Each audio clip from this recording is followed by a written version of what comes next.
So presuming you've finished Midnight Wanderers and are ready to take the next step in Capcom's Three Wonders, Chariot makes complete sense. Lou's found the Chariot, a flying craft suitable for world-saving and schmuppetry, and now has to hunt down the evil forces that set our story in motion in the first place, which, in keeping with genre conventions, is located to the right somewhere. Yeah, side-scrolling shmups had been done to death by 91, leaving Chariot less room for innovation than its predecessor.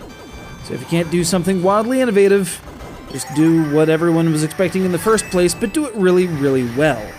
That seems to be Chariot's ultimate goal, and I'd have to say it does a fine job.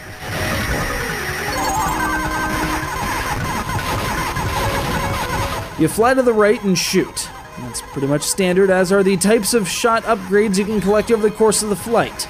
Spread shots, rapid fire shots, tail options. Tail options? Yes, tail options. Your tail is a weapon, which is handy since lots of things like to come up from behind you and can stand to be bludgeoned with a tail. Also, firing regular shots charges up the orbs in your tail and can be used in a huge, massive shot, which is great for punching through more resilient foes, but is kind of a pain in the butt, literally, by removing your rear guard. It's also worth mentioning that, in a world before bullet hell, shmups like this were a lot twitchier and a whole lot faster. As such, one of my only frustrations with this wonder is that the controls always seem to be either too fast or too slow, depending on the situation. And I know that kind of sounds like sour grapes, but I should ask you to forward any rebuttals to our complaints department, which just happens to be this giant zombie Gemini.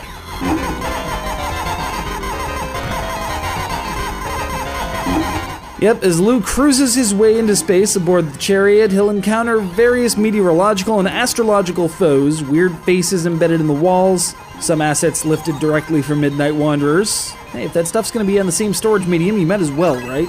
Of course. As is par for the Three Wonders games, Chariot would have no trouble standing on its own if it weren't so darn short. Still, to make sure you're throwing quarters at it, it ensures you're challenged every step of the way by weird moving blocks, weird scrolling segments, and the occasional backward-mounting face-spitting out bogeys who, hey look, are on your 6! Good thing your tail is made out of concentrated energy and hatred. Otherwise, you'd be shmup a star ocean without a